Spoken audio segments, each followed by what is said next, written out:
Ya. Mga yo. Kinusay sa David sa kama ginis iya. Tinkian kinus. Kaya kaya kaya nis tanos kay tingin to. Ya. So, how are you all doing? Good. So we're gonna have about an hour little conversation amongst ourselves. I guess you got some of the questions beforehand. Yeah. Yeah. Yeah, I could. Yes. It would have been nice if I had more. Yeah, but yeah. You have some questions. The idea is just to spark some conversation, and then I'm gonna have a surprise question at the end for you. And the surprise question is, what languages should we say? Can you save all languages? Should all languages be saved? Is it possible to save? Well, let you think about that. I'd also like it if you could explain like your area of expertise, like how you actually got involved with Indigenous languages a little bit. 'Cause I didn't get everyone's bio. Yeah. So since I don't have everyone's bio, I can't read I one didn't person's even bio. get this till about 1 o'clock this afternoon. He was Okay, told well, me there's to. no one there. Okay. Save my butts, he says. Okay. I have a question. Okay, shall we go? It's number 3 here. Yeah. Who should be responsible for Indigenous languages? It should be. How should these different entities be responsible for the Indigenous languages? Okay. Not You can who. change it. Yeah. Okay, you can change that. They're all responsible for it. They can't separate themselves from anything. You can say that. Yeah. Okay. Ready to go? That's what I think.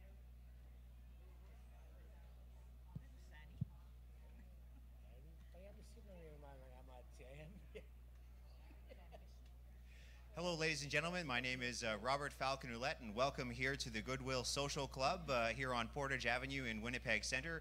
And today I'm very pleased to have be putting on a Indigenous language conference where we're going to have a bit of a conversation about the importance of Indigenous languages in Canada. So Tansei, Bojo, Kwe Kwe, depending on which part of the country you're from and which Indigenous language you wish to use, those are some of the greetings that we use from across the country in some of the territories that I've lived in. So my name, once again, is Robert-Falcon Ouellette. I am the Member of Parliament for Winnipeg Centre. And in Ottawa, this is a debate that has really started to come to the forefront a lot about what type of languages should we have, for instance, in translation in the House of Commons. And I was very pleased back at the end of the parliamentary session on the 4th of May to actually be able to give the very first speech in an Indigenous language to people, to the whole of Parliament. And it was the very first time a person had said their entire speech in an Indigenous language, and it was Cree. Now, unfortunately, I thought that one of the things that would happen is they would offer translation services. And what I discovered was there was no translation services to be had. The Senate offers the translation of a tuk because that's been fought for by some senators over on that side of the parliamentary buildings. But in the House of Commons itself, there is actually no translation. And I thought even if I provided the English or the French version, what would happen is I would then have the opportunity of having at least someone make sure that the words that I was saying was understood by other parliamentarians. And so I finished my speech, and there were some laughs and some chuckles, and unfortunately my speech was a very serious speech. And so then I started a little bit of a fight with the speaker. I said my parliamentary privileges had not been respected, and concerning the idea that as Indigenous peoples, we've been here for a very long time, and I believe if Canada is to be really truly inclusive, we're supposed to have more and more of our languages used in daily life and in all sorts of institutions, public institutions. But nonetheless, the speaker said, well, right now it's technically very hard to do. And so one of the things that I've been doing, I can see some people coming across the stage here, which is always good. They can always go around the back if they want. But one of the things that I wanted to do was really to get some expert opinions from people here in Winnipeg to help spark the debate in the parliamentary system and to get your opinions about what we should and shouldn't be doing. So there's people right now who are on Facebook who can follow this and who can give us their questions, and there are people who are also watching this on Shaw TV, and you're also able to send messages to my office about the types of questions or any questions you have for people here about anything that you believe they should or shouldn't be doing. So without further ado, I'm going to introduce some of the fine people who are here today. So I have on my left here, I have Andeg Muldrew. light applause. Thank you very much. Thank you very much for coming. And then I have Alderic Leesk, excuse me. I have Marie Mason. I have, I believe, Roger Roulettes. There he is over there. And Carol Beaulieu. So welcome each and every one of them, to all of you. I'd like to welcome you here to, it's not my traditional territory, Treaty 1, though I do live here. I'm not a Treaty 1 person, I'm a Treaty 6 from the Red Pheasant First Nation. But I will say welcome to the treaty territory of 1, a homeland of the Anishinaabe peoples, homeland of the Métis Nation, meeting place of the Dakota, Ojibwe, Cree peoples, as well as the home of the Inuit, and also the home now of all Canadians, and we're all living here together in Winnipeg. And so I have a number of questions that I've prepared for our guests here, or their experts. And the way the evening is going to go is for about an hour, we're going to hear them talk about some of these items and some of these ideas that they have for Indigenous languages in Canada, the state of the Indigenous languages in Canada and where they believe it should be going. And then we're going to take a 15-minute break, and after the 15-minute break, then we're going to have the opportunity for a question and answer period where you're going to, in the audience, going to be invited to come up to the microphone here and ask a question or give a commentary, a short commentary, but ask questions of the experts here about what they believe or what you believe should occur for Indigenous languages in Canada. So, one of the first questions that I have is, I was just wondering, I can start with Andeg here on my left. I was just wondering, what do you think the current state of Indigenous languages is in Canada? And I'll get you a microphone. All right, well, thank you. Generally it's not as very good. There's not many people speak it. But I was just looking at the census, and there's about half of the other people who speak don't use it in their homes. So again, and it's not being passed on to younger generations, and this is continuing on from, I guess, the residential schools. Like for myself, I didn't grow up speaking Ojibwe, and that's again caused by the residential school, because my grandma felt it wasn't right for her to teach her son the language, but I'm kind of, I guess, trying to learn it myself again. Thank you very much. Tepwe. Alderic? Thanks. My name's Alderic Leesk. Mi te toana petena we ni piki skoina ta stigatege. Ke gone ga ve chapata ke tai sigak. We sata bitto pahani on ko trigo yo ngin opata he. Mo chapa chita ko tai mini wawa. Tapi mo tata. Tapa chita chik. To chipe machi uchike. E utamiha ke television, radio, wanus ke gono ga no panige, kama sinaste panige. Utami kamo ke gonige. Mono mo si sin sito tamok. Tawita ke gone wasime. 21st century is ruining our language, unfortunately. Dansi. Ayini ito we iton.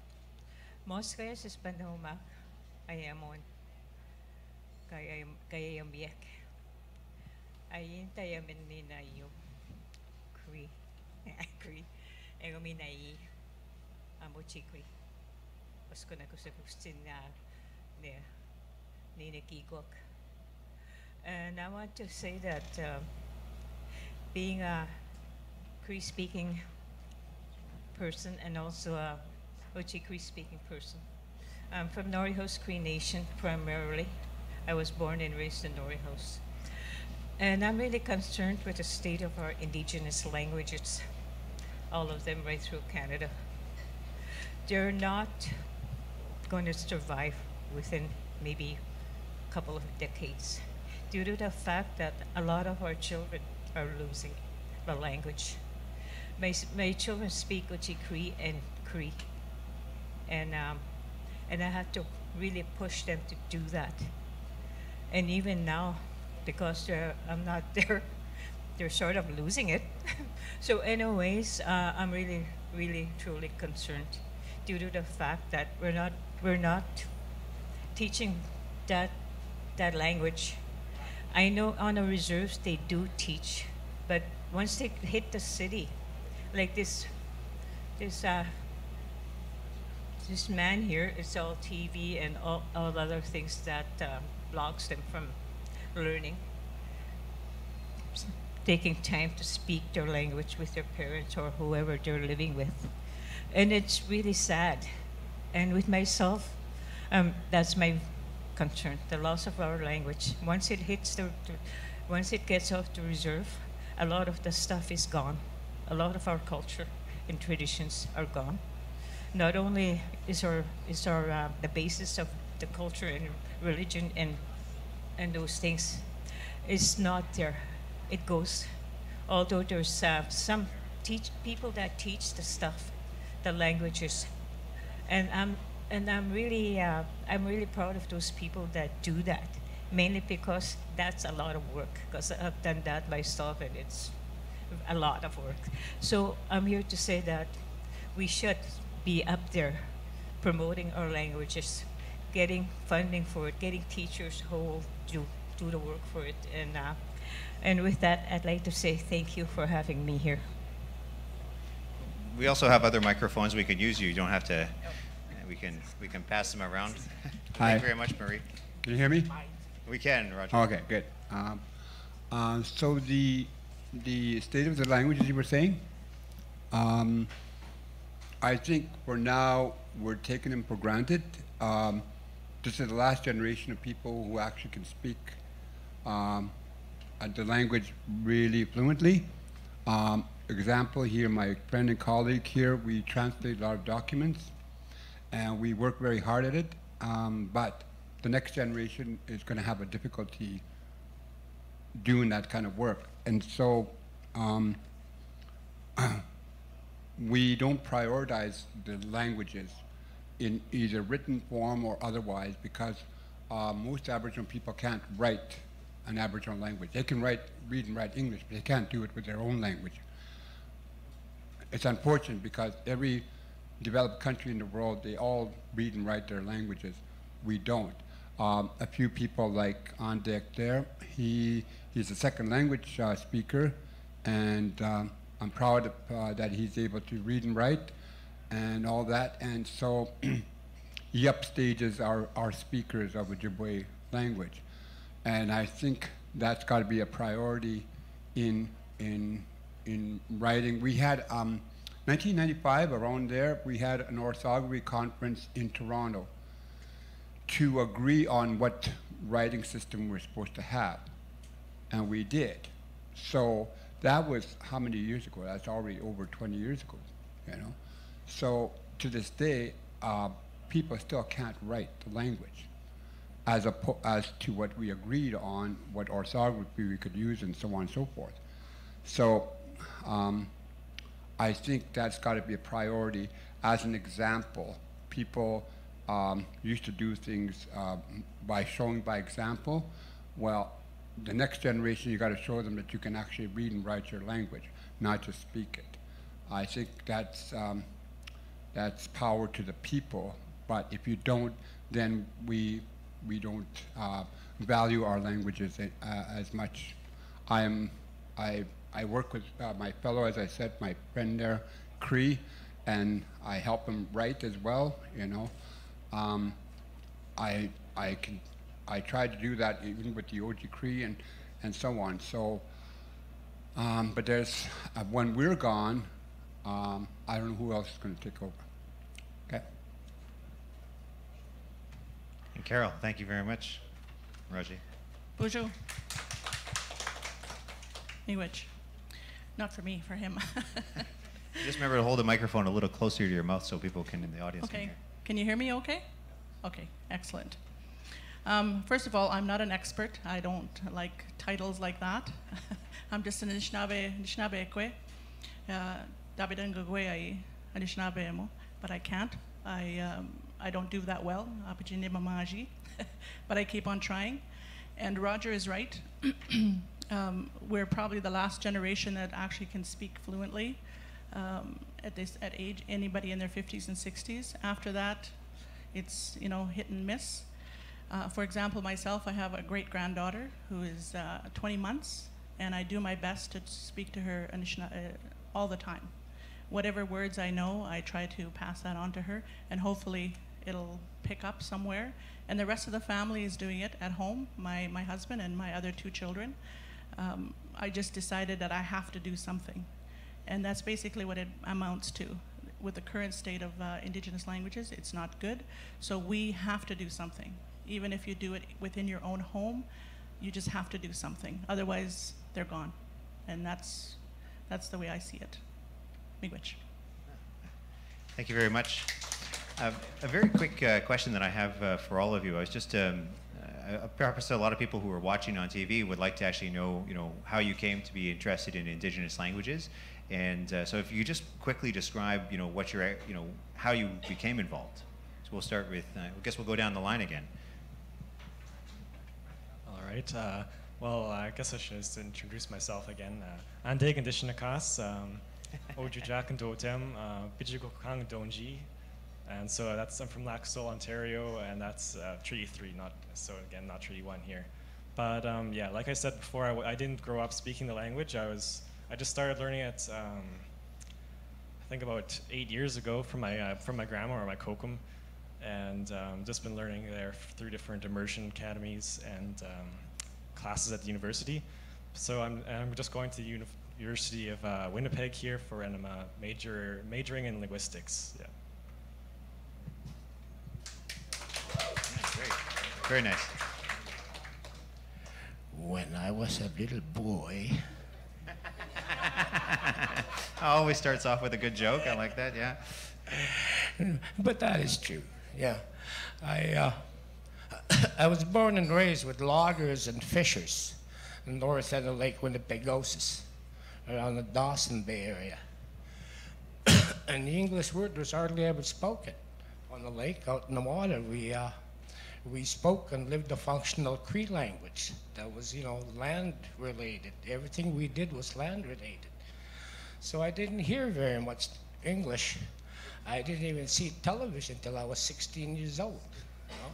And my mom decided to send me away to school to get an education.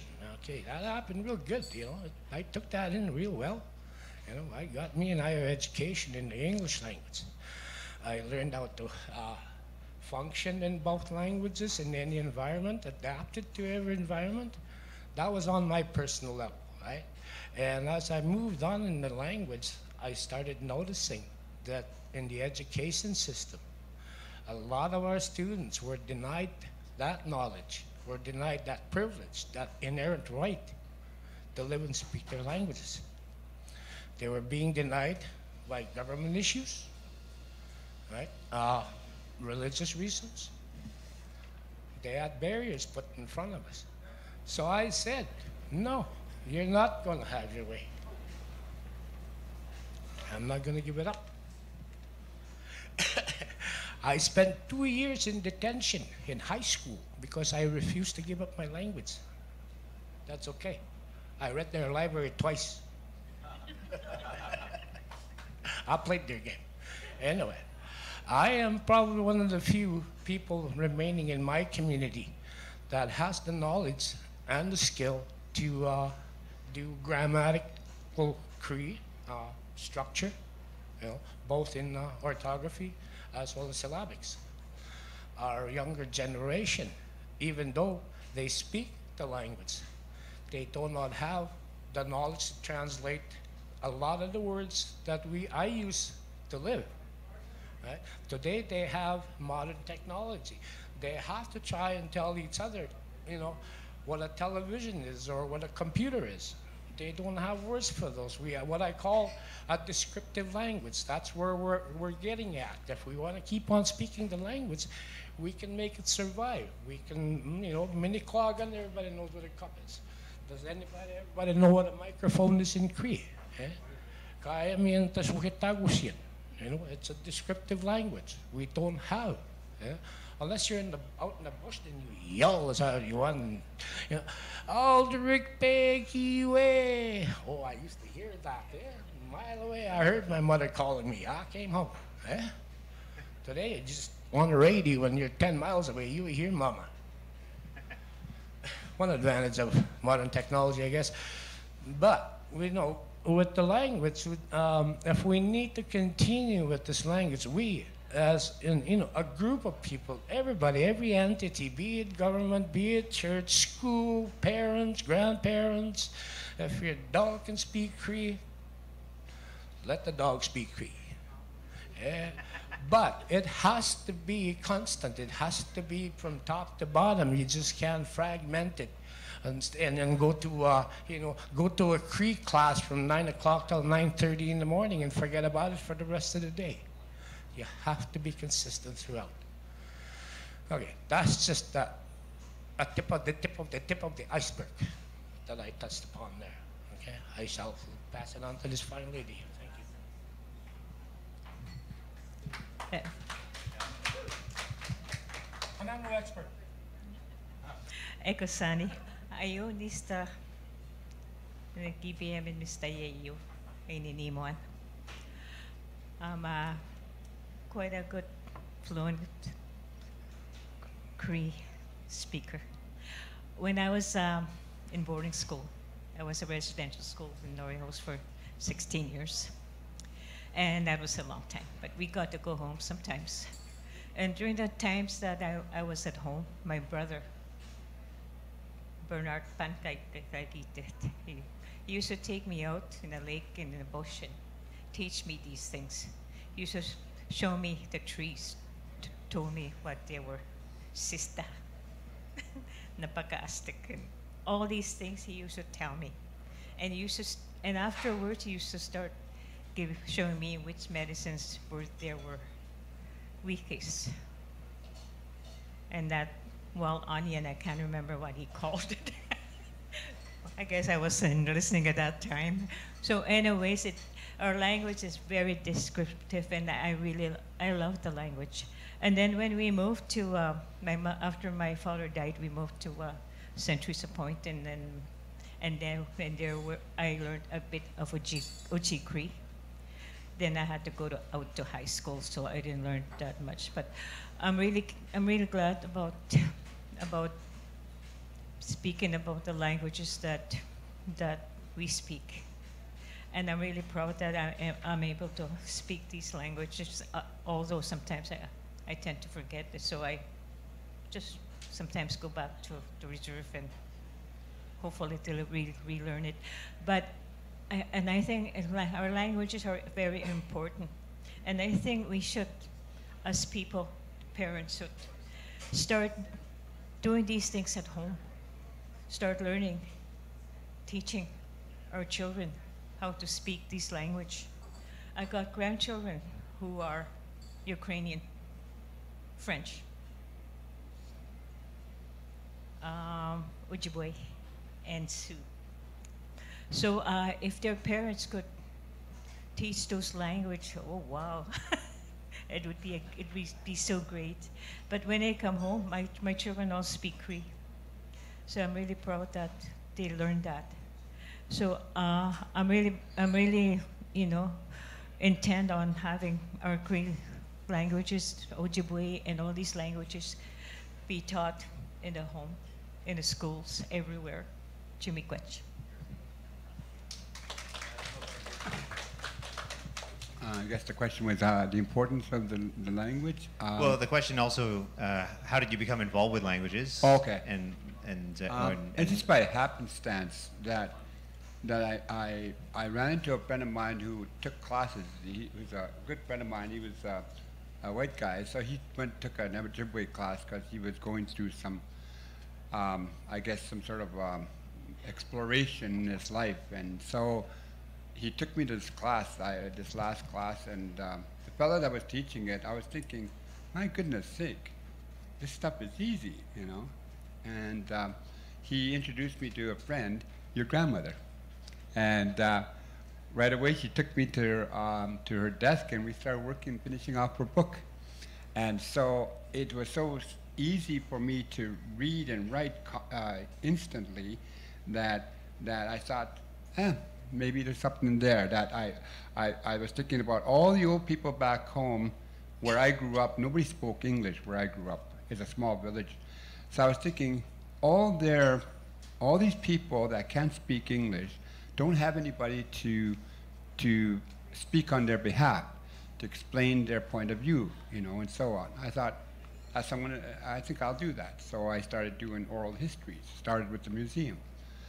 And I have been self-taught in transcribing, translating, and so on and so forth. So so far, I've interviewed over 100 old people, and a lot of them are gone. And my contribution is that their words are going to be around way after I'm gone. So I was lucky enough to be able to speak on their level, and none of them ever disrespected me. They always answered my questions, sometimes above and beyond what I wanted to know. So I thought they have something to offer, something that to offer to their people and society, their worldview, and so on and so forth. I thought, why not?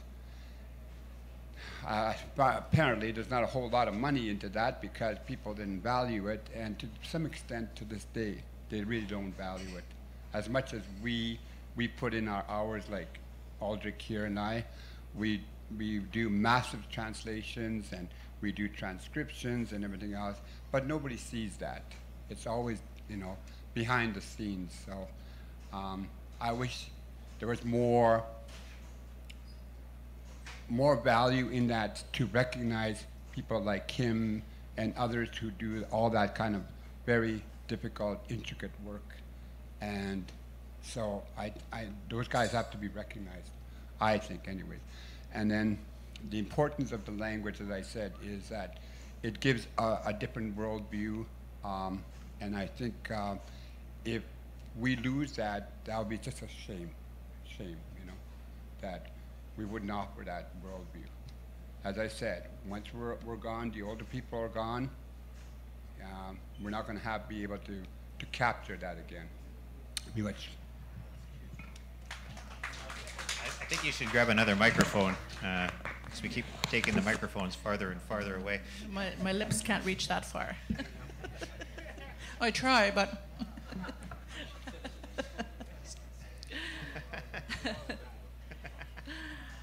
Well, my interest in language has, I think, comes from my parents. They wouldn't allow us to speak English at home, and I'm the baby. I'm the youngest, and I'm the last one. I have no siblings left and no parents. So my mother was, they both went to residential school, and my mother was more stubborn than she looked. She absolutely would not speak English beyond asking for groceries maybe, and that was it. That was her defiance to what she was put through. And my father, he just had a big mouth, so. And they spoke, and we lived off reserve because my father was disenfranchised. So we grew up off reserve. So we're the only family in a town of Munyashuk, and we survived. We did a lot of fighting, but we survived, and so did our language within our family. And both my parents were gone by the time I was 14. So I'm always amazed at how much I actually learned from the time I was a baby till the time I was 14, and that I can actually, you know, listen to people and understand what they're saying. But from that point on, I did not have access to Anishinaabemowin until later on, when I came to Winnipeg. And actually the teacher I saw Ojibwe classes advertised, and it was Pat's uncle. Uncle, I can't remember his name, but he was offering classes, and then it just sort of went from there, and then I just sort of got back into it, and I've been just constantly trying since then to Dabida to go Anishinaabemowin. And that's how my interest began. Miigwech. So I have a quick question now for all of you. Thank you very much.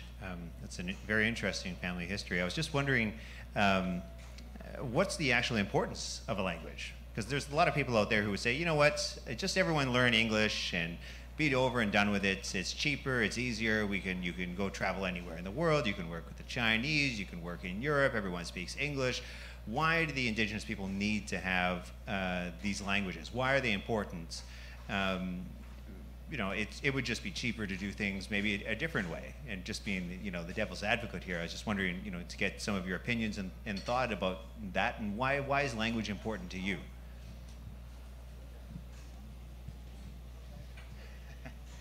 You can jump in anytime, but or we can go down the line again if you like. And yeah, go for it. Well, I guess one reason is, well, English and French are official languages here in Canada, but the Indigenous languages were here first, so I guess why shouldn't they be official languages as well? But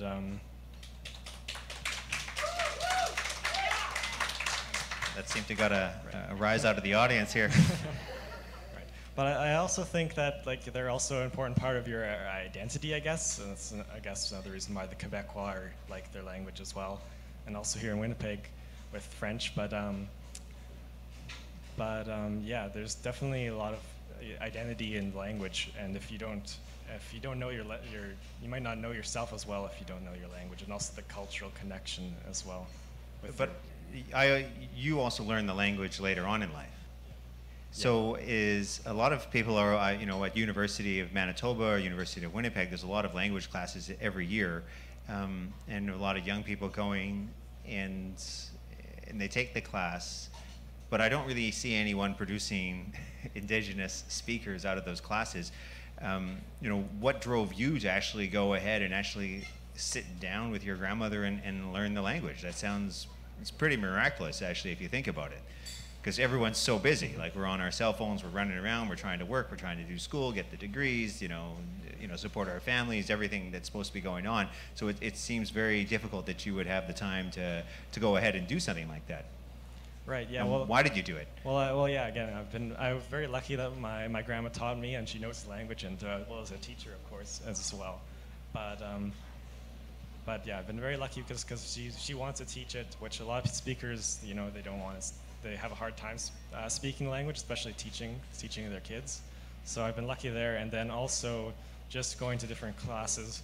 But yeah, again, like what you said, classes aren't enough to create speakers. So I've been going to like the Ojibwe camps down in Minnesota, and it's like a 2-week, sometimes 3-week long course where it's just Ojibwe language speaking, which has helped me a lot with my fluency. But yeah. But I think there's not a lot of that in Canada, but it's just starting now. Just with people getting more awareness about that. Like what Roger said, we take it for granted a lot here in Manitoba, especially. Yeah. Alric, why is the language important to you? Hello, it's me again. It's Well, like I said before, you know, like where I grew up, everybody spoke pretty well the same language in communities for miles around. Like, and you wanted to communicate with another person, that was the only way. That's the only language they understood. And also the English language, you know, like in the 1940s, 1950s, 60s, how many people heard of heart palpitations? They understood that. Nobody had a dictionary back then. That was the reason, one of the reasons why I think Indigenous languages are important. People can speak exactly what they want to say about what they want, you know, relate to another person in their own language. It says exactly what they want to speak. You use the English language, you use one word, you got 5, 6 different meanings. And as far as its cultural value, you know, the Creator gave us our own Viki Square, and wherever we sent those, they're understood in that language. And it's very important that we remind ourselves and continue to live that cultural value. And it is also our inherent right to be able to live in any way that we want to. You know? Like he says, everybody else is coming to our country. Why not enjoy it ourselves? We were here a long time before, you know, right after the dinosaurs left, we took over. Okay? Bonjour. Abitchukari the Munendan and Schnabber Moyankea. Shikumi the Mosquito. Abitchukari the Munendan. Ekanon Dak akan no nako ni jansak ke winawo bangi eawat ekakituat and shnabe. I am really proud to be able to speak both the Cree and the Ojibwe language, although my Ojibwe is kind of needs more practice. But I think it's really important for us to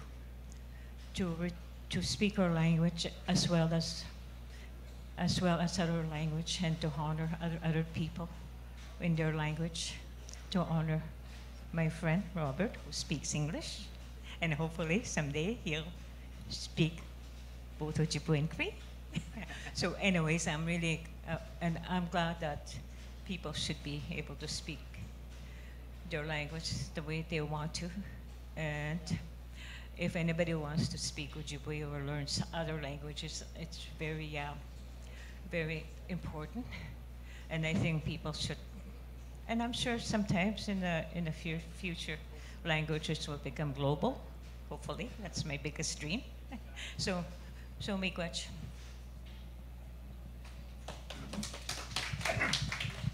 Hello. I think the importance of speaking Aboriginal language gives you a sense of identity, gives you a sense of pride, and it gives you a whole lot of expression. People cannot express themselves as well in English, even though they can be fluent in English. But in Aboriginal language, you have a different worldview. And so when we joke around, even if it's between me and somebody like Aldrich, who's Cree, we both are on the same page. We're just on the same page, and it's something that is already pre-laid out, that the rules, the values, all of that is understood between us. We don't have to explain each other what we're thinking and how we think about something. So, to me, it's so precious that this unique way of looking at the world from an Aboriginal point of view. If we lose it, we're going to be just like everybody else, and we won't have anything, a leg to stand on to say this is who we are, we're proud, and so on and so forth. So, in Manitoba, is basically kind of like the last stop of these languages, because they're really strong here in Manitoba. But if we don't help them along, they are going to dissipate slowly. We can only do so much, writing books, teaching classes and everything else, but everybody else has to help out in all different areas, including our leaders. I think we haven't heard from our leaders about the importance of languages and our languages and so on. So I'd like to hear more from our leaders. The last person I used to hear speaking in Aboriginal language during meetings was Raymond Swan. He constantly spoke in meetings at the Assembly of Manitoba Chiefs. I don't hear anybody now speaking Cree or Ojibwe in these meetings. You know, I'd like to hear more of that.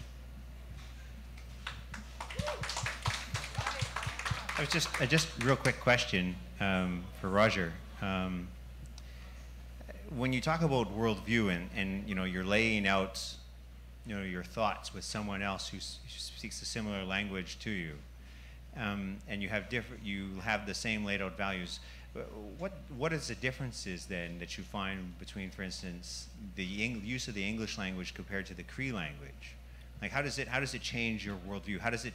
Because I don't think if you're a unilingual Anglophone, yeah, and they're the decision makers out there in the world. A lot of unilingual Anglophones are out there making decisions for us in this room and across Canada. They have a specific world, way of seeing the world. How is it different from the way you would see the world when you were growing up? Well, we had a lot more rules than our white classmates.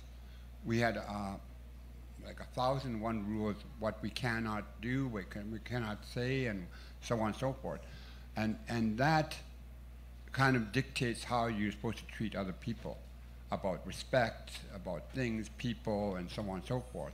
how you cannot stare at people and point and so on. There's all these little things stemmed from folklore that tells sort of the values of the people. And so even though Dakota is a completely different language family, but they also follow the same values. So we all have these values that we share, whether we acknowledge them, but we know what they are. And so we try not to break those values, and we kind of share them amongst each other. So that's the unique part about the Aboriginal languages. Whether they're different languages, they all share the same kind of values. Okay? Aldrich, you had said that these are very descriptive languages.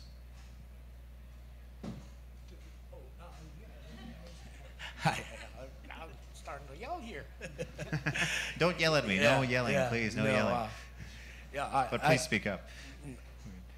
I call it a descriptive language. I maybe made that up myself. Okay. I can tell you what an object is in my language. It doesn't matter what it is that you bring to me, because I can describe it. That's what I mean by a descriptive language. You can give me a golf ball. I'll tell you what it is in Cree. We don't have a word for golf ball, but I will describe it to you so you understand what a golf ball is. That is what I mean by a descriptive language. And you said microphone, so how would you... Computer, same thing. So what would a computer be in Cree?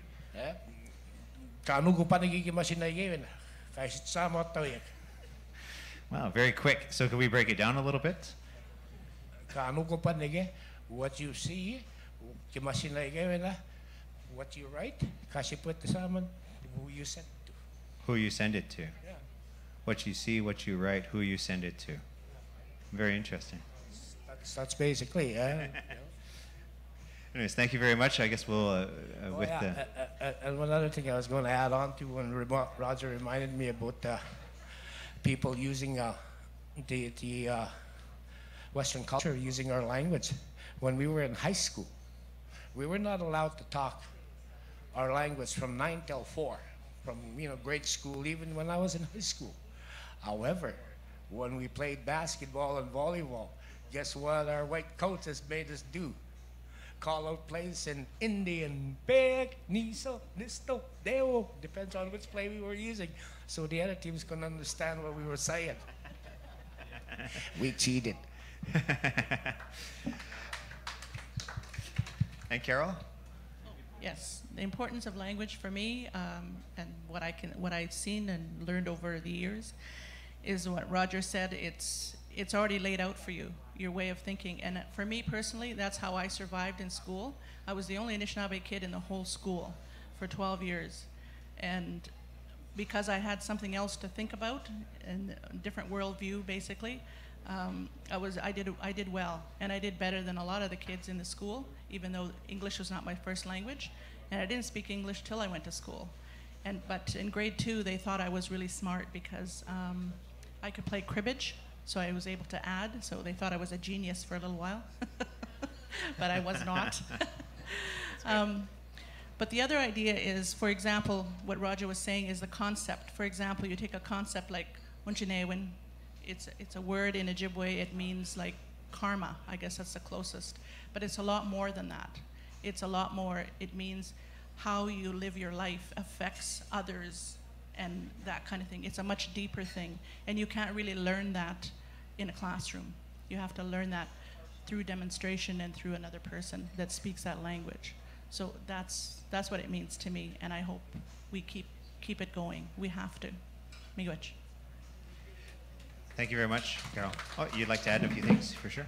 I just have another one thing to add is that there's been, well, I was at a conference and there's a study that's that there's looking at language through a health and wellness paradigm, which is like looking at people as language as like people who speak their language as being more healthy and having more living a better life, I guess, just because of what their language they like. If you don't, I guess, well, with the residential schools, there's like alcoholism and drug abuse, and so what what residential schools took away was the language, and so I think it would be good if it was reintroduced, I guess.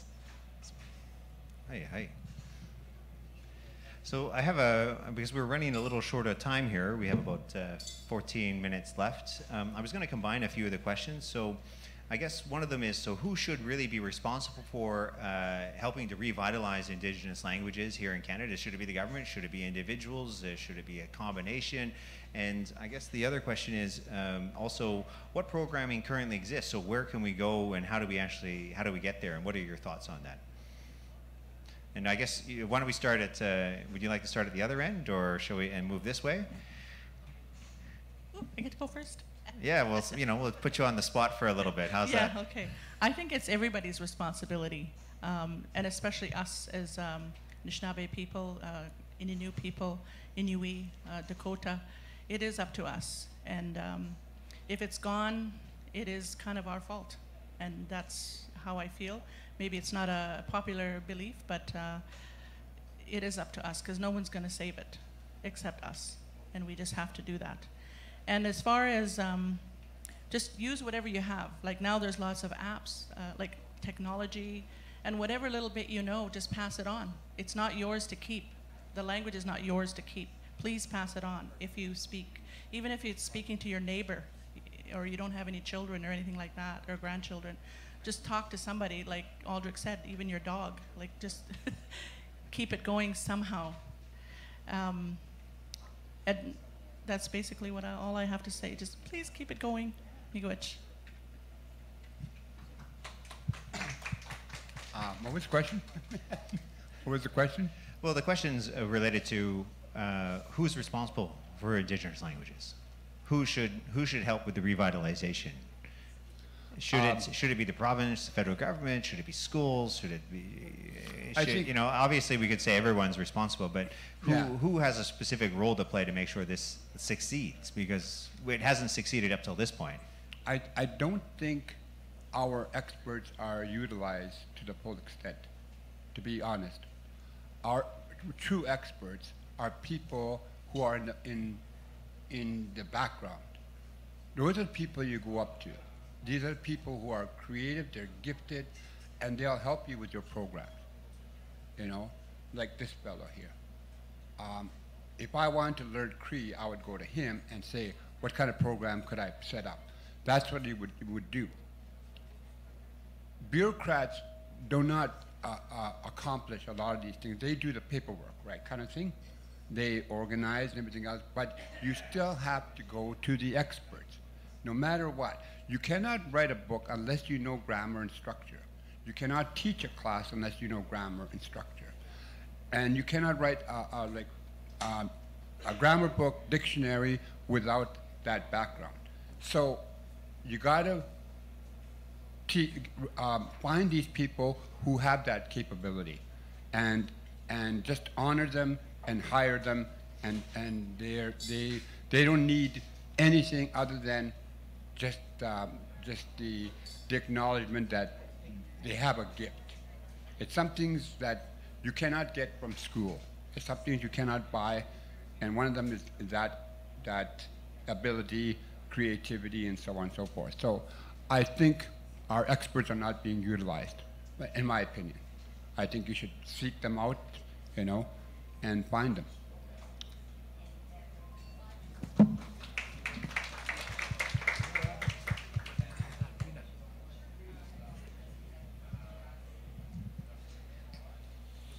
question was? Everyone keeps asking me the question over and over. I think I've been sleeping. It sounds like I'm back in Parliament. No one's listening to me again. Who should be responsible for Indigenous people? Oh, okay. I think the parents should be also responsible for teaching their children. In some families I have seen, the children don't even speak their native language, while their parents do speak that native language. And I think they should be the ones that should step up and fully understand that we need our children to speak the language that we speak, and they shouldn't be nothing should keep them away from doing that. I've seen some families, especially in the cities, that their children don't speak the native language, and that's really sad. And sad because it really has an effect on us as Indigenous people, and that a lot of our customs and traditions are going away. And I think we should be teaching our children our language as much as possible. So I know my kids speak the language, but once they leave the house, the home, and I'm not sure what they're saying over there, so whether it's Cree or Ojibwe. So anyways, and that's one of my concerns. Once they leave home, are they speaking it, or what are they talking? So hopefully, I always hope that maybe when I teach them that they are using it, and it's very important for our children to learn at home. Jamiigwech. Marie, I have a quick question for you. Just a quick question. When I was at the University of Manitoba, I was a professor there, and people, I used to hear once in a while we need to have more language classes, and so I said, okay, I'll create not a course which is a credit course for regular students at the university, but something for people who just from the local community who would like to take a non-credit class at the university. And it was going to be in Indigenous languages, but then we were going to try and keep the costs down low. And then I had people telling me no Indigenous person is going to pay any money to come to learn their language. It should be free. It should be free, and it should be free. And I kept thinking, well, how am I going to pay the person who's got the knowledge to do this? And that was one of the things I couldn't rectify as what we call the bureaucrat, the guy pushing the paper, organizing these things, is how do I get enough people to actually come out to actually do this? How do you actually get the parents interested in coming out for this education? Do you have I don't know if you have an answer. Do you have an answer or a thought? Or anyone?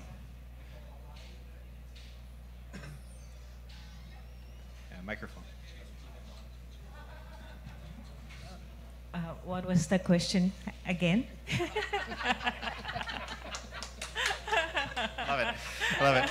Well, it was just, how do you actually get parents interested in actually, you said the parents need to become responsible for teaching the language. So how do you, and both you and Carol have said that, so how do you actually get parents to take that responsibility and to encourage them to do that? How do we as leaders in the community get parents to actually go out and take that final step and take their kids to the classes like the Chinese and Mandarin classes that they go on around the city, or the Arabic classes that go on around the city on Saturday mornings?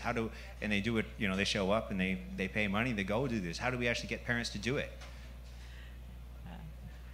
I think if you get parents to first of all learn the language that they're speaking, meaning that they should learn how to speak it to their children, and then the children will become interested, and for some reason a lot of parents don't do that, mainly because they've been because they live in a city and they've become accustomed to living in a city and trying to be like other city folk. And I think that's what happens sometimes. And I think they should be streamlined to go and to talk to their children in whatever language they speak, and encourage them. And also, and things like the schools should also take part, telling their children, the parents, like, well, you speak Cree, maybe you should be talking to your child. And I know that won't sit well, but it's worth a try. That's a very interesting suggestion, because in the Francophone school division, not the immersion, but the French school division here in Manitoba, you actually have to sign a contract when you show up to the school that if you are going to speak French to your children at home, you are not allowed to speak English, and the language in the family is also supposed to be French. And otherwise, it becomes very hard to have the children continue with their language, even here in Manitoba, when there's 3.8% of the people are Francophone or French Canadians here. So that's schools, yeah. Sir? Yeah. Okay. The responsibility for our languages. Nini akong kinawap mo, nini akong ipagamis ka ako. Nini akong kinawentit. Ay makakanimigoan. Ako utang ni po na pero uitatos kaya na tsugi mawinik. Tatoan tot tamawa ako tawichi ko ako nantay sa sune ako masinay ka na tabi minigo ako tawichi ka po istago ako kuma. Kaya sinutistigi ako. Ako na siya mangga isipin na mga kunanik. Tan speak mo tan si tatato. Ta si koskwe paniwa tan tete si pichi koskwe paniwa. Ta si tay sinago siya koskwe paniwa ako. Nanato gayon. Tawagit isipin na mo talaga askago ako. Tawanay ko ako. Kaya kung ano mo chiga kay tutama. Nipimatsyon na niya ginawa ni tama. So we need to let the government understand that I, as a frontliner, my time is free, my time is full, freely given, 24/7. There is no time limit, there's no time factor. I should talk Cree all day to anybody that's wishing to share the language with me. When we tried to get this thing going in institutions, Brandon University for a long time has been proponent with the language through the Impact Pen program. They've teach native teachers and allowed them to learn in their own languages, using their own values to learn and teach those languages with their own people. There are a few other educational institutions that have followed suit, colleges in Manitoba, northern Manitoba specifically. There's different organizations that have been popping up. One of them is the Manitoba First Nations Education Resource. They're developing their own educational policy that pertains to all First Nations people in Manitoba, that they themselves will govern and run with the full participation of government money. We need to get those guys to understand that they cannot make us run, jump, and go through those hopes only at certain times and with certain values, and once we have figured that out, then they change the rules on us again. So they have to get on board with us frontliners. We know what we're doing. We wouldn't be here if we didn't, right? The language will not die. I know that. There are a lot of people that do not speak the language, but have the heart and the feeling, and knowing that their grandmothers, their grandparents had suffered to keep it that long. And it will continue. Thank you very much. And I think you have the final few thoughts before the little break that we're going to have for a few minutes. All right. And Egg, so thank you very much. Yeah, so I've been learning the language, as I said, at the universities. So the program's there for language learning, but here in Manitoba, it's usually only intro to intermediate level, and there's no like Ojibwe degrees like you would have English degrees or something at the universities. So so there's definitely a responsibility at the level of the universities to create like programs, and as well as I went to a language camp in the States, as I said, and that's kind of in partnership with a university and like a tribe down there by Fond du Lac. And so there's responsibility there with the reservations or the First Nations, I guess, but also with individual people to pass on the language and to learn it as well. And but here in Manitoba, there's this one school, I think, as far as I know, that's like a bilingual school with half Ojibwe and then half English during the day for the kids. And it's just about like 3 grades for kids. And I was just working there during the summer at their summer camp. So But it's hard because about half of the kids are a part of foster care. So even if it's hard when they go home, they're not hearing the language themselves, and so there needs to be like a support. There needs to be support again for the kids and also for the parents or their support people there to speak the language. The CFS system is an additional challenge to learning a language. Definitely. Yeah. So yeah, there needs to be more like immersion schools, and I think that's throughout here in Manitoba.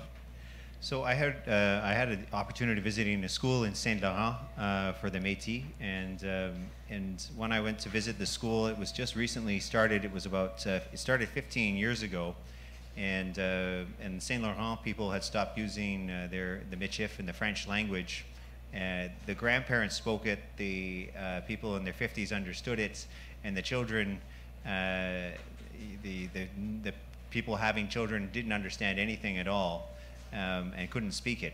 And now, but what they've been able to do now is their youngest children now are going to this school, and they're actually being able to relearn the language in the Francophone school division with, adding some Michif words as well, the Métis. So there's an attempt even in these communities where they actually have support from not only the state, but they're doing it in the homes, they're doing it in the schools to actually relearn and become successful at their language.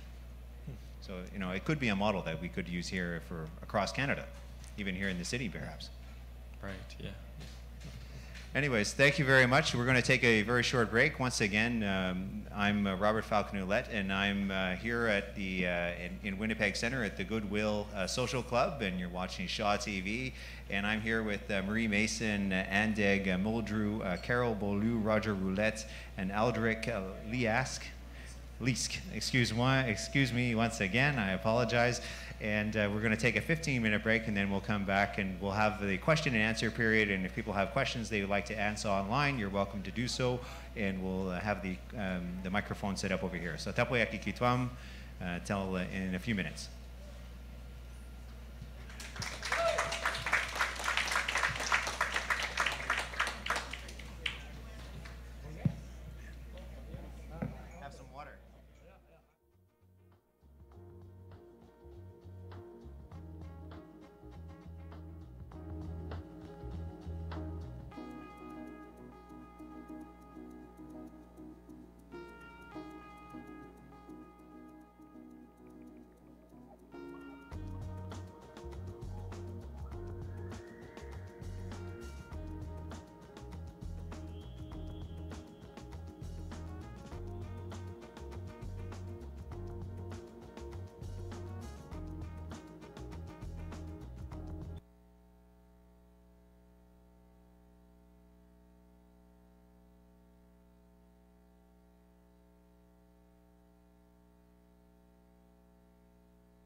Marie, Andeg, Carol, Roger, and Aldrich to come on up to the stage, please, where we're doing the question and answer section of this wonderful evening.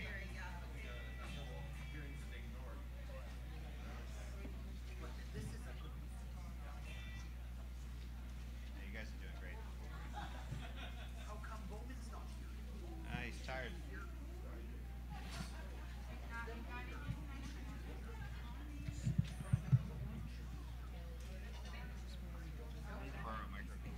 Does this work okay? This does. Okay. We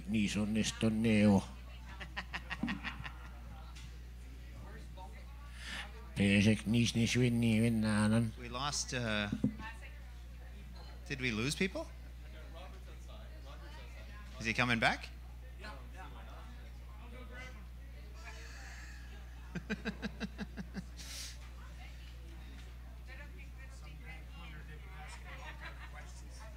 Yeah.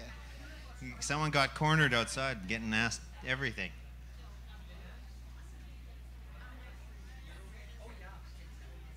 Oh, Carol, we're about to start. Good to get you back.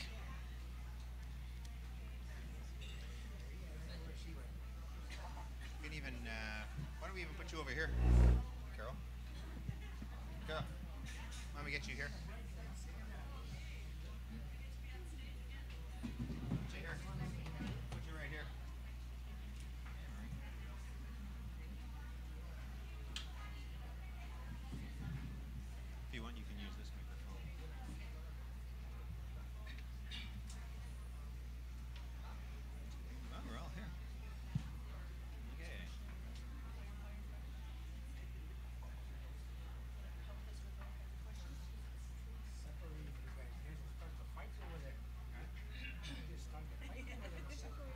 Well, welcome back, ladies and gentlemen. Once again, my name is Robert-Falcon Ouellette, and I'm here with some very special guests, Marie Mason, Andeg, Muldrew, Carol Beaulieu, Roger Roulette, and Aldrich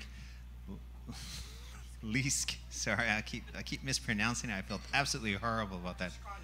It's a Scottish name. That's why I have a problem. I should say it with a Scottish accent. I don't know. I don't even want to try a Scottish accent. Anyways, I'm Robert-Falcon Ouellette, the Member of Parliament for Winnipeg Centre, and here we're at the Goodwill Social Club here in Winnipeg, and we're on Shaw TV as well as on Facebook Live, and we're conducting a little Indigenous town hall and little conference where we're asking.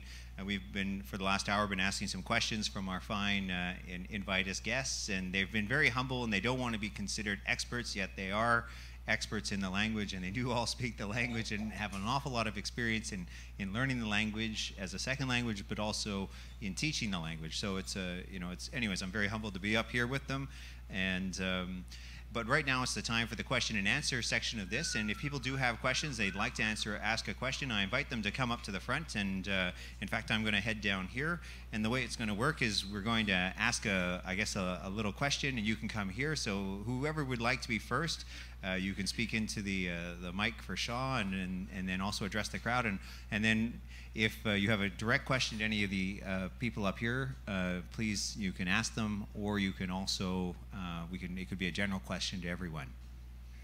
So who's our first victim? Come on down. Hey, the price is not right, I guess. So you come on this side. You've got to face this way. Yes, you got to face the crowd. Unfortunately, you have to face the crowd for the television. This is made for TV, so you've got to get really close to the microphone, so you just got to stand. What I wanted to know is, are any of you from Winnipeg? Are any of you from Winnipeg? Well, I mean, I basically grew up here in Winnipeg, yeah. So, born and raised. Have you ever been involved in any kind of program indoctrinating or teaching children, small children, the Aboriginal culture and language? They're really not interchangeable. It's the same thing, culture and language. I've been involved in the field of education for quite a while, since the 70s, right? And my interest has always been the teaching the language and the culture, right? when I first started in my own community, the Métis Council, the last real rebels, I call them, they refused to allow me to teach the language and the culture in my own community. So they, after trying unsuccessfully for 5 years, I decided to give it up and go refresh my spirits, and I went fishing for the next 7 years. And I decided, well, okay, well, these guys don't want me, I'll go try someplace else. Went to Cross Lake, right? And in Cross Lake, I taught high school outdoor survival skills for many years, right? Everything from language and safety, you know, theory. I did 2 days of theory, 3 days of practical. I did the theory in English, so make sure they understood the outcomes that they were expected, the progress that they were expected, and the procedures. And when we got out in the bush, we used the language for everything that we did. I hardly ever, when people ask me what kind of wood do we use, I refuse to answer them until they ask me, "Tanto me tagigabat tayo." Okay, Thank you very much. But you know, I'm referring to Winnipeg. We have a huge problem in Winnipeg, and I believe that teaching very young children culture and language would probably lead more to fixing the problems that we have here, instead of just using force and throwing money at it. So I guess the question is related to, it's probably more efficient teaching young children rather than people like maybe myself, I guess.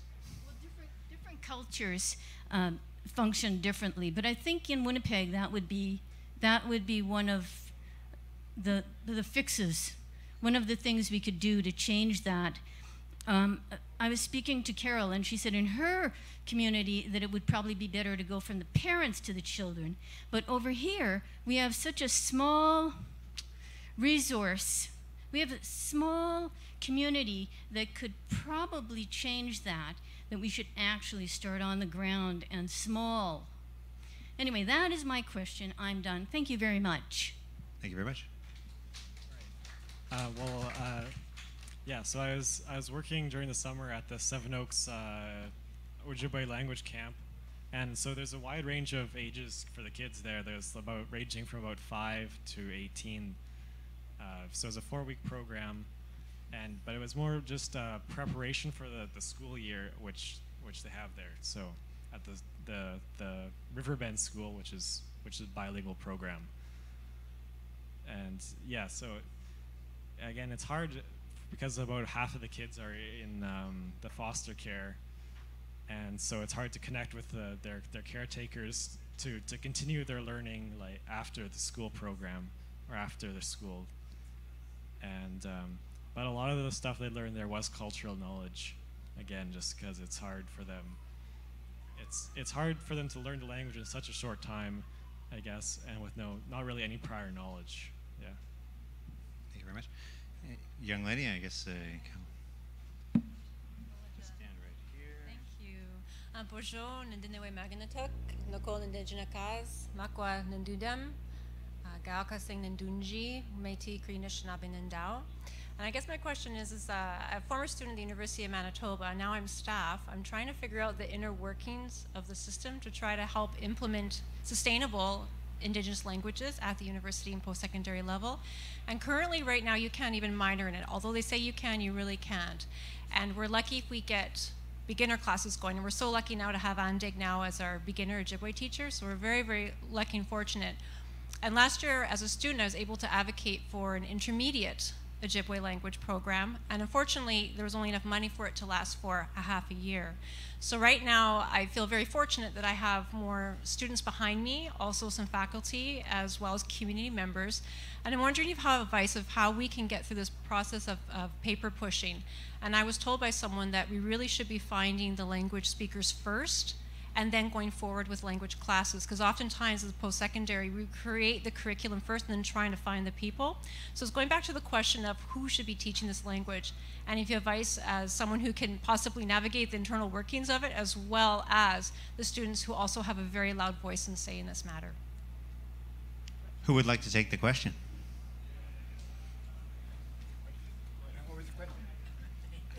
What was the question? I always love it. You know, Yeah, I had a big long-winded story. So the basic question is, as students and also as faculty and community members, how can we implement Indigenous languages sustainably at the post-secondary level?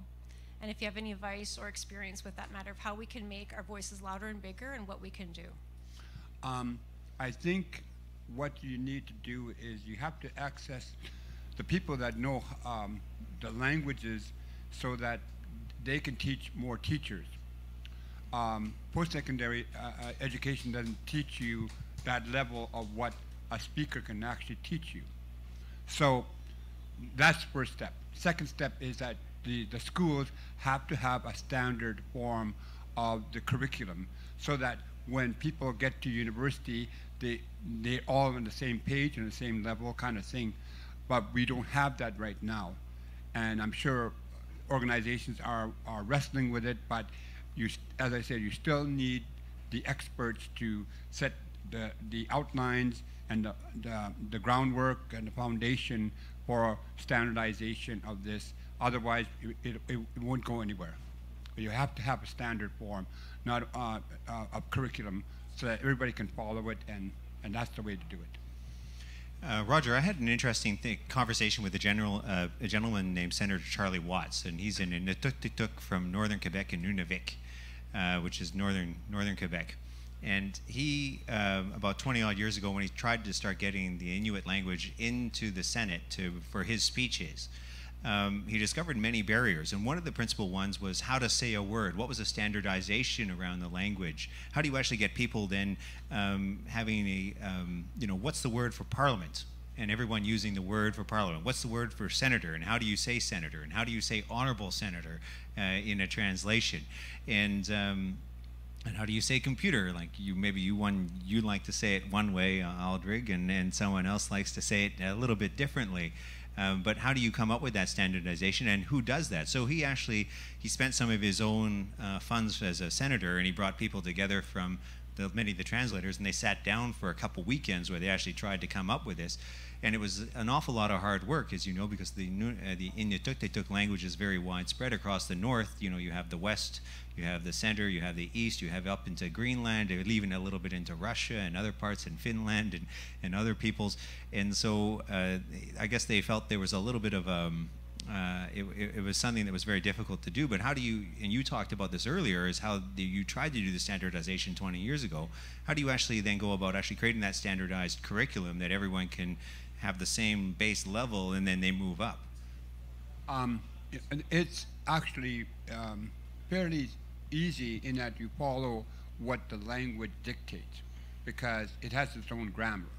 So English, for example, is noun-based, whereas an Aboriginal language is verb-based.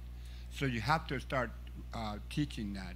I find to this day when you go to a school, teachers who don't have a language background or grammar, they tend to teach it like English.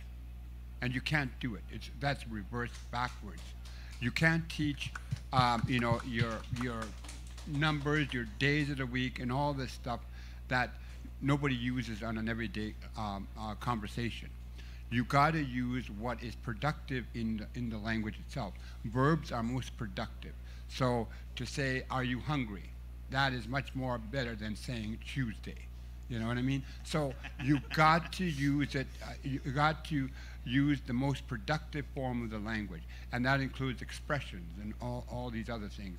And I think that if we don't have that standard form of a curriculum in even elementary school or even younger, is that the kids are going to come up with a very fragmented, choppy language that doesn't actually create sentences and communication to other people. So we all have to agree on what that curriculum should be. So quick question then, who should actually do that? Because there's, as I see it, there's no national Cree government across the country. There's no Anishinaabe government that runs all of the Anishinaabe peoples and says, this is the standard, and this is what we're going to do. There's no Inuit one government. We're divided up in 634 reserves across the country, and it's very difficult to have that standardization. Who makes that decision? Well, what it is like the Manitoba Indigenous Cultural Education Center at this point is making children's books that I've authored. I've written them. So, and they're animals, they're different activities and so on and so forth. That's only the part of it. I've also created a grammar workbook for grade 9 relatively, and so on. So there's those opportunities, and he has written the same one using my outline. And so there's a Cree book available. Or is it finished yet? Or? Soon.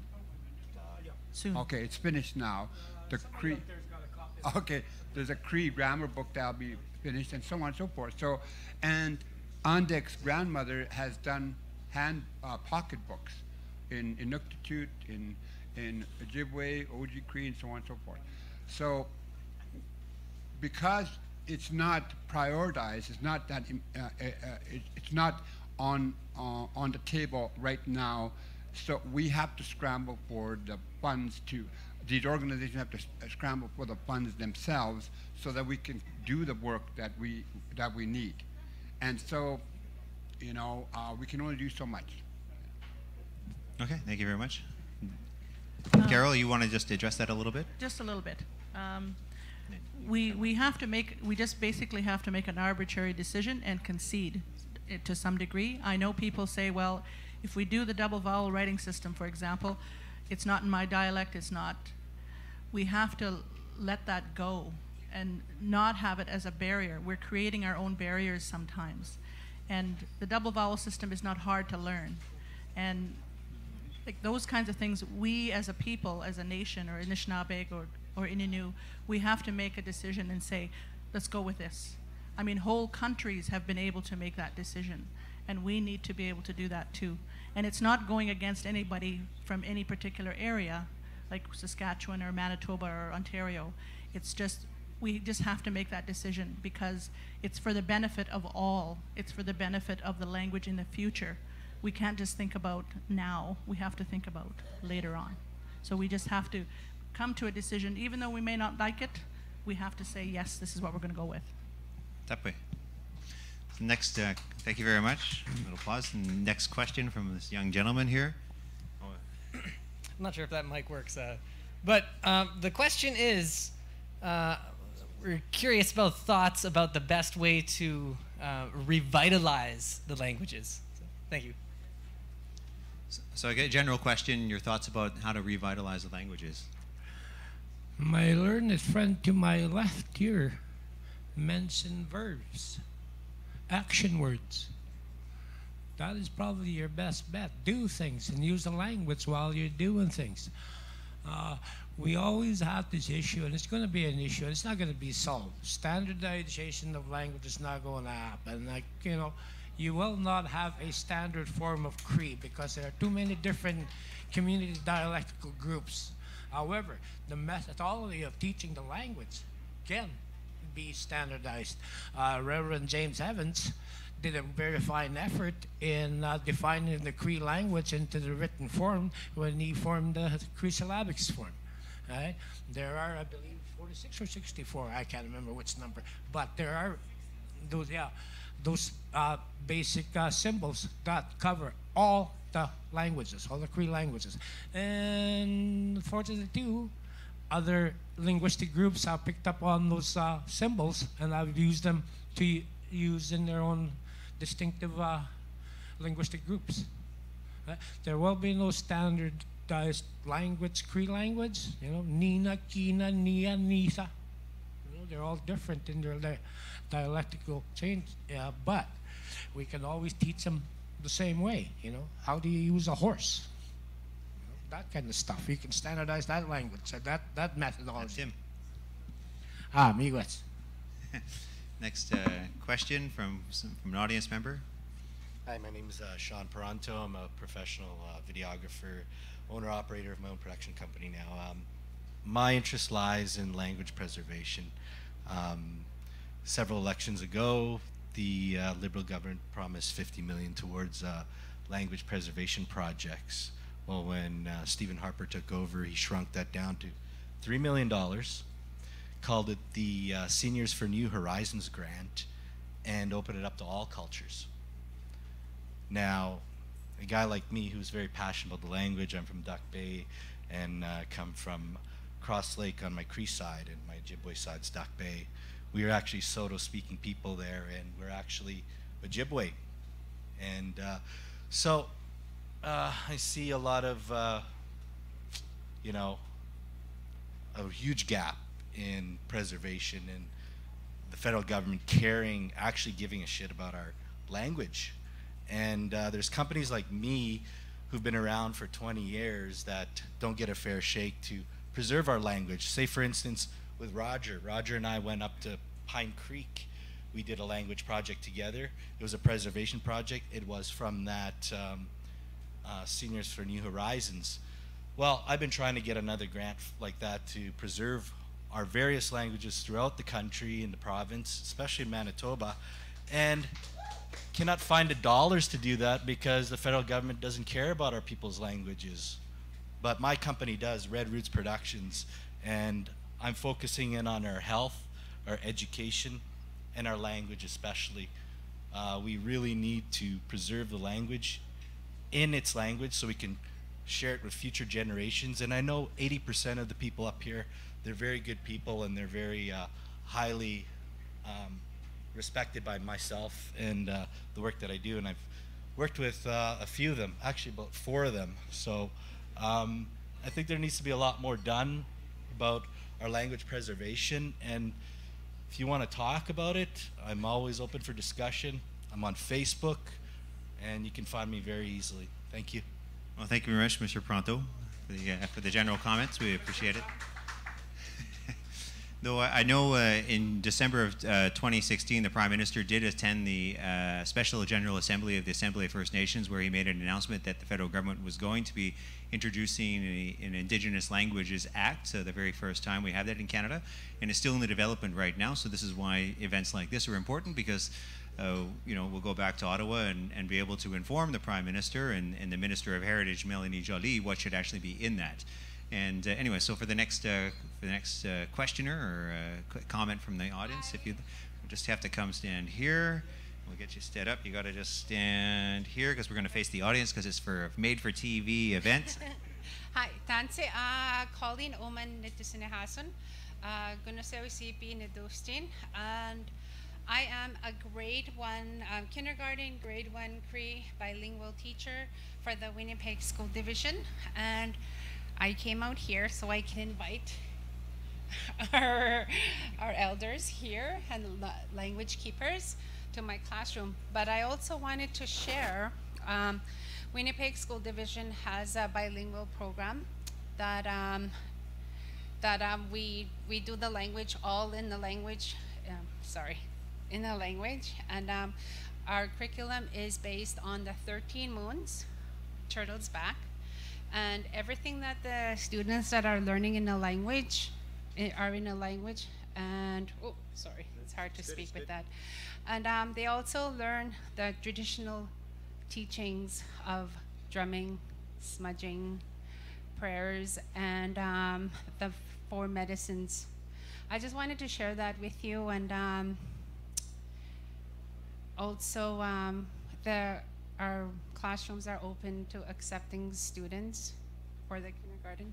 How many students do you have right now? Currently, we have 24 in Ojibwe and 14 Cree in kindergarten and 7 in grade 1. Wow, quite a few. And you also did a little project for the 150th of Canada, I believe you were telling me about earlier.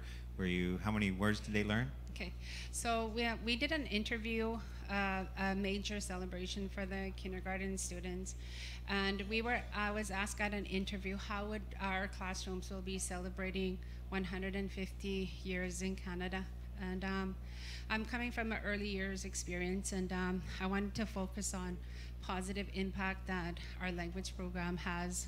And we celebrated 150 Cree words plus Ojibwe in celebration of 150 years Canada Day. So yeah. Wow. So turning something, you know, a little bit more neutral into something very positive. Yeah. That's beautiful. And then in a time where our languages were not allowed to be used in a classroom, in our classroom when they come in, we don't speak English. It's all done in a language. And the students have also learned how to write their names in Cree syllabics. So they're learning science, math, language arts, fine motors, social skills. Everything is done in a language. Well, thank you very much. Yeah. That's beautiful. And through Winnipeg School Division. Winnipeg School Division.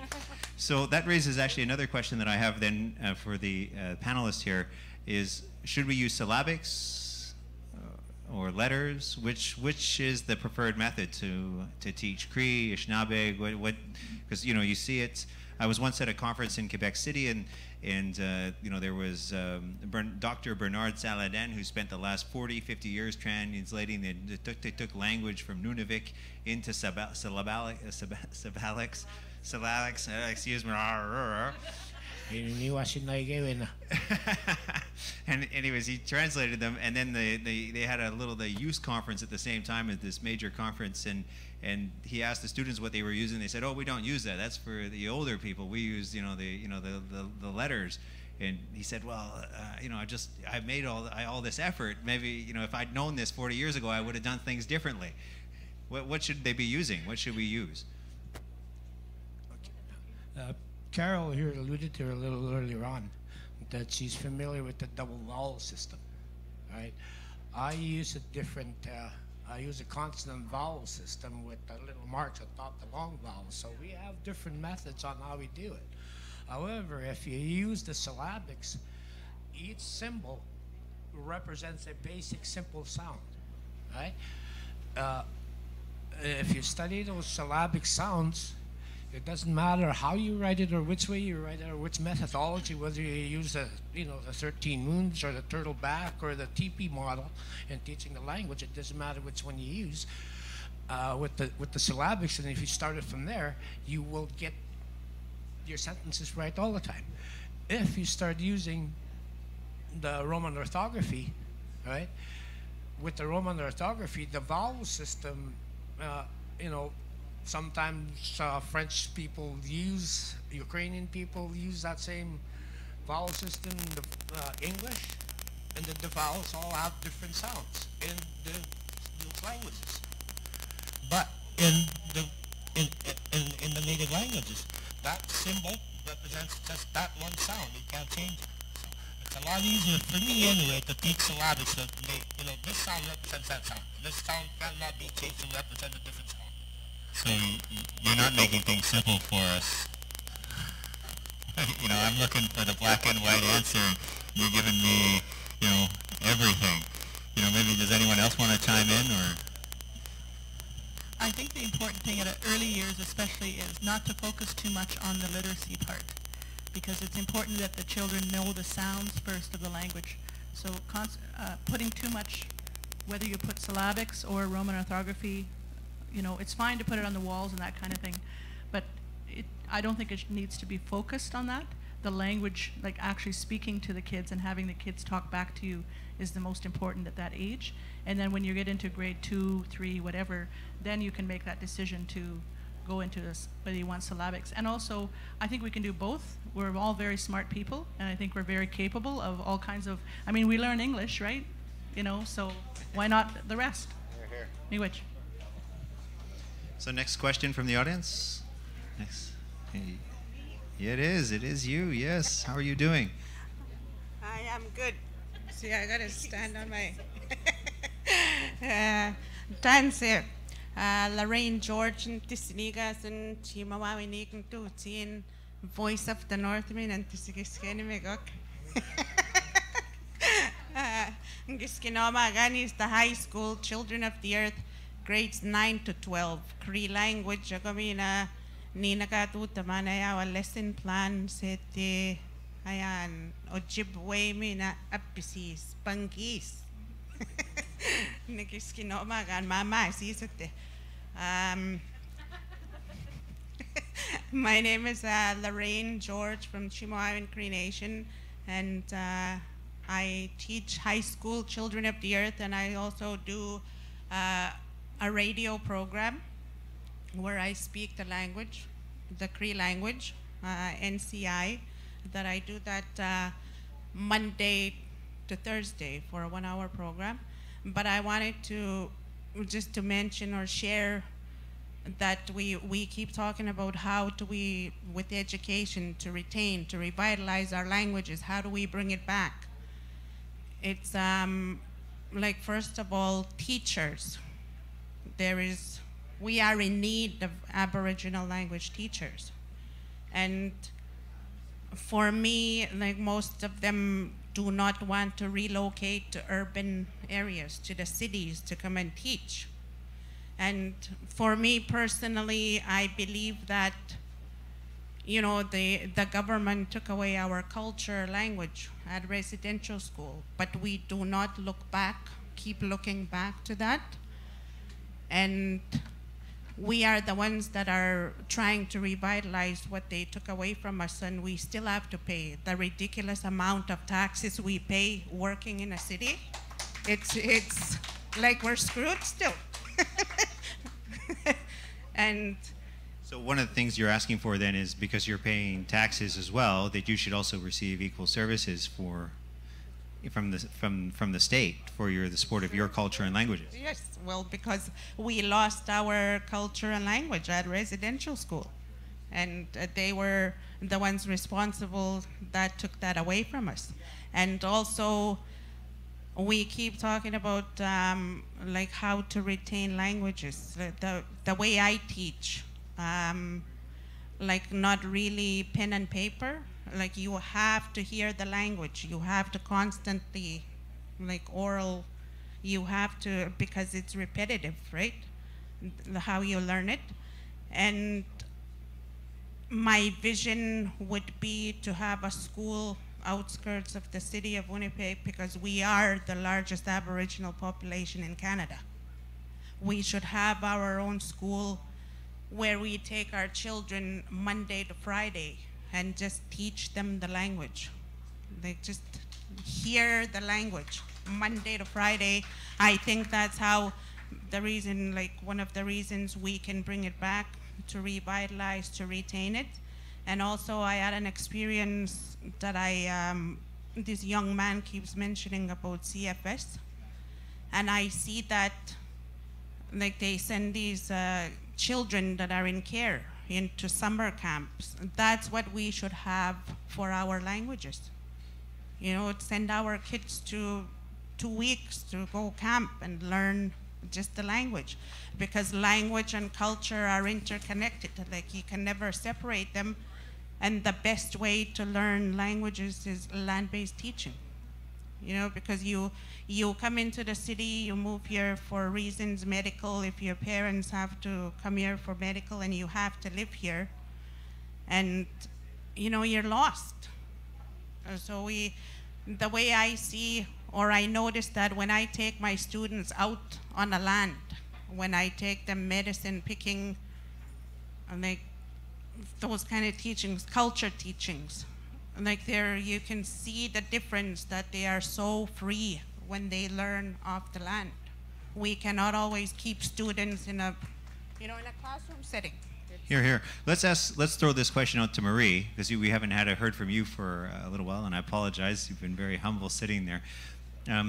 Is land-based teaching a good method to move forward, going out on the land? It is very good for children to go out and see what's out there, the wilderness and the sky and the earth and everything else, and learn how to pick sweetgrass and learn how to pick other medicines and listen to the songs and the birds, and it's very good. And a lot of the children that I used to work with, I used to take them out to to Birchill and other places. I used to work in the St. Orphan Foundation, so we used to go out in to the lake with them, and it was very positive situation for them. So that's really good what you're doing, Jimmy Glitch. Thank you. We don't have a lot of time left, so we're going to have to keep it short for the final comments from people. But I invite you to come stand here and in front of the little microphone, and so the cameras can see the made-for-TV events and burn my retina, and yeah. burn the retinas, of course. Can I hold this? Yeah. Tansi Marinitis Nerason, Winnipeg Ochnitortortein. My name is Mary. I'm from Winnipeg. I'm not Indigenous. To be the first people of a land, that is something. And I think that here in Canada, Indigenous children should have schools where they can learn their language. And I also think that non-Indigenous children should be learning languages too, just like we learn English or French as a second language. We're on Indigenous land, and Indigenous people were here way before any Europeans arrived, and they are our treaty family. So I think that they should be learning, children should be learning Indigenous languages in school. Now, I was watching YouTube, and this video came up, and I was quite startled because it was Romeo Saganash, and he spoke Cree in Parliament, and there was a big hoopla about him doing that. So I'm just wondering, so I'm asking you guys, do you think that Indigenous MPs should be allowed to speak their language? Because the reaction, that general reaction from the House of Commons was that they should not. So. I guess that's the question. Should MPs be allowed to speak Indigenous languages in the House of Commons? I think even if it's just a few comments would inspire. For leadership, there isn't really I guess a stepping stone towards having the qualification. Basically, some of the qualifications. Like one thing is, I think our leaders should actually should be taking classes so they could inspire younger people, and that is important. So that when they're at a certain at a certain time or have a certain position, they should be able to say a few words in their language, in their respective languages. It doesn't matter where it is, And so I think that gives a little bit more of a common place for people to speak their native languages. One of the things, the reason actually I spoke the Cree language in the House of Commons was actually related to this idea of media. Currently in Canada, there's actually no television show 24 hours or 12 hours a day which you can turn on and there's the Cree language or there's the Anishinaabe language. It doesn't exist. And once in a while APTN does have a couple hours a week of some programming in Indigenous languages, but if you're at home and a lot of people have the TV on and it's invariably playing English, and so the children day in and day out hear English. And if you always hear English, what you invariably have your children doing is speaking English. And this is what the French have understood in Quebec, is if you always have English programming on the social medias and you use it in daily life all the time, that eventually people won't be speaking French anymore. And I've discovered even this, even though my wife's from Quebec and she's French and I can speak French as well, I discovered that the children, they're watching the TV in English and all of a sudden they're only speaking English to you and you're having to argue with them to continue to practice their French, even though they go to a French school and they're playing now in French or in English with their friends, and it becomes this pervasive thing that's very difficult to beat. And so the idea behind having translation in Parliament was that there would be at least one channel, the CPAC, the news channel that people could turn on, and it might be a little bit boring to watch, but at least you would have the Cree language playing, and maybe you would have the Anishinaabe language going on, or the Tuk language with translators, and they could argue behind the scenes about what word is for what and how to, how they're going to translate it and what's the best way of saying something. But at least that opportunity to have the TV on would be there, and it would be in Cree, and it wouldn't have to be all the time in English. So that was, for me, when I was speaking in the House, was trying to push the Parliament to actually offer those services and not just simply be a, you know, something of an afterthought once in a while, but I was kind of hoping to get it for the long term. It's a battle I'm not done with, but it still carries on, and I hope to have an ally in Romeo in this, and it seems that, you know, he's following the parade of it, so it's very good. We have very few moments here because it's already 9 o'clock and we're supposed to end, and I know Shaw TV is probably going to want to shut off very soon. So I guess if anyone would like, I know Randy would like to just come say a few words. I think he wrote a book here, so we'll just get him. Oh, it's okay to keep going for a little bit more? Okay, so I just got the word. Come here, Randy. Tell us about your book. Bonjour. First, I'd like to acknowledge the elders and the teachers and the language of the Ojibwe and Cree. I produced a book titled "The Spirit of the Seven Clans," and they are both translated in Ojibwe language as well as Cree language. And I want to acknowledge one particular individual who's sitting behind me here. Eldrick Leask, who in fact translated the the Cree language book of the Spirit of the Seven Clans, and I really want to acknowledge that, and I certainly acknowledge all their teachings and all their experience in the language, and certainly also some of the resources that they've been able to provide to me in the development of the Spirit of the Seven Clans book. The Seven Clans speak of course, each of the clans and the colors and the principles of each of the clans, and in both in English and in Ojibwe and in Cree. I also want to acknowledge an old friend here, Jean Pronto, who's also involved with me in this process. We are, in fact, going to be moving into an area where we are going to reproduce the Spirit of the Seven Clans in terms of more of an audio and character book for teaching. Thank you. Well, thank you very much, Randy. I really appreciate that. So as we are, thank you. We can give him, because obviously it does take an awful lot of effort to write a book, get it translated, to have the drawings, to do everything, and to have it available for people and printing and everything like that. So we're entering the final stages of the evening, and I guess what I'd like to do right now is just give everyone a final few moments or final thoughts that they would like to offer if they're interested. And hopefully, I'm sure you have something to say. Indigenous people, we all always have something important to say. And because we always save it up, and I know that and I'm looking forward to hearing what you have to say. So, Carol, would you like to go first? We'll give you the microphone. Bonjour.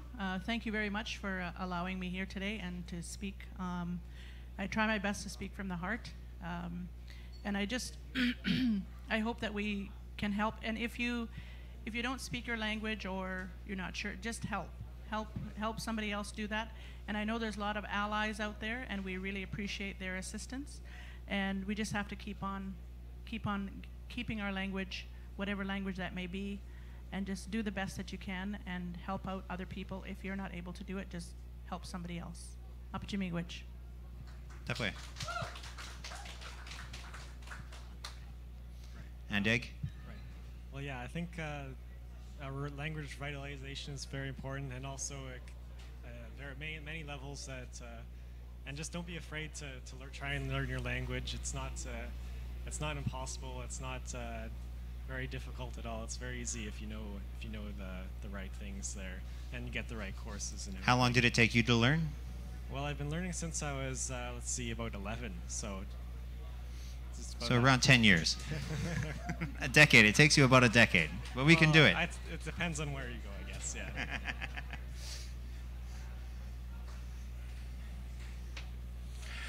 Good evening. Ginanas ko mitana ako matagagi perita bimia ko piki square na gane mutsegate.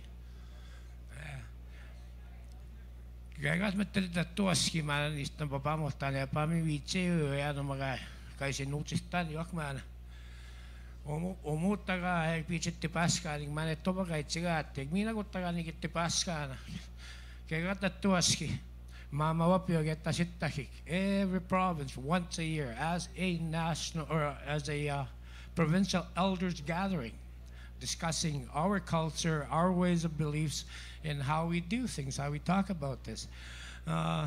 Now they're going to the national level. They're going to have a national elders gathering coming up on the 11th to the 14th.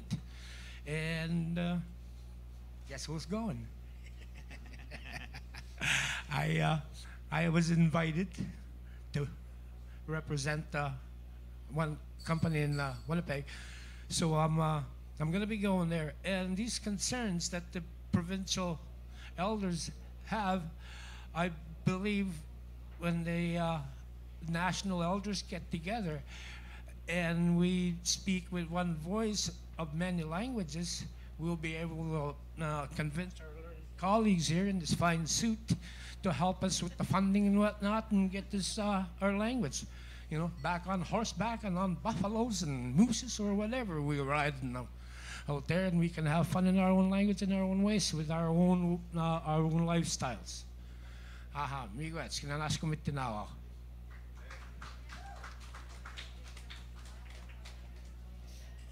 Ekosani, nista intente no makote kipiapian, na wichi we anapisis, o makaisis chikano ako ma. I'm glad to be here tonight to be part of this, and I'm really glad that a lot of us, I heard a lot of good things and a lot was said, and I learned a lot too. So with everybody here, Chimikwach.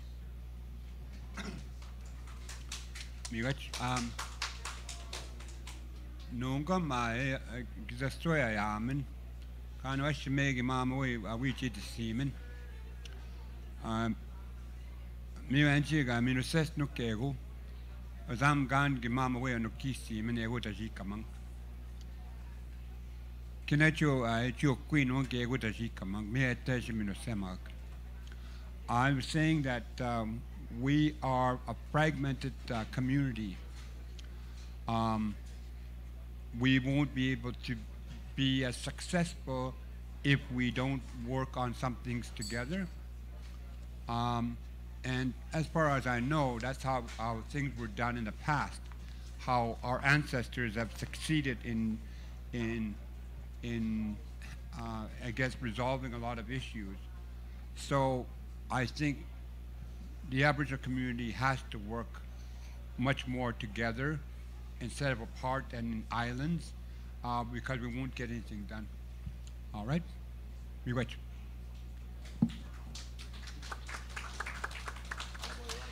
Well, ladies and gentlemen, the evening is now come to a close. I'd really like to thank everyone who was watching us online, also everyone here in the audience, literally the hundreds of people filling up the Goodwill Social Club. But I also like to really thank, Mary Mason, Andeg, Muldrew, Carol Beaulieu, Roger Roulette, Aldrich. I got to do it with a Scottish accent. Lisk. No, Lisk. Lisk. Sorry. Anyways, I keep getting, I'll get it one day, I promise. One day, I promise. This is Indigenous languages is a very complex issue, but just because something's complex doesn't mean that there's not a solution and there's not something that can come about that will be very beneficial to people.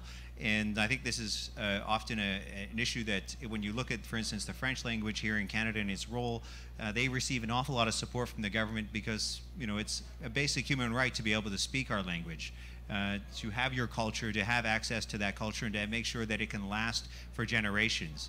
And so I really enjoyed also the words of each and every one of you, and Roger's final words about this idea of unity, how we have to really work together. And I was reading, there's a number of resources that are available, and one of them is called Cree, 100 Days of Cree by Neil MacLeod with Arak Wolvengray. And in this book, it's got 100 days of Cree, but the very first day, day one, it says working together, wichi hitok, help one another. And I think that's a very good word to have, the idea of we have to help each other, whether we're Shnabeg or Neheo or Inuit. We really have to help each other in order to advance the cause of our cultures and our languages, because if we don't do it, well, perhaps there won't be anyone in the next generation coming up who have the opportunity to do so. And so I'd just like to thank you all for coming out, and I'd also like to thank my staff who worked very hard: Sim Panu, Denis Bissonnette, Melissa Nipanak, Mary Lou Bourgeois, and also my two children who are here running around doing some stuff, Xavier Ouellette and Jacob Joseph Ouellette as well. They're somewhere now in the background with popcorn, I guess. But anyways, Tapwe aka kitwam, and I appreciate you, and until next time when we have the opportunity to speak again.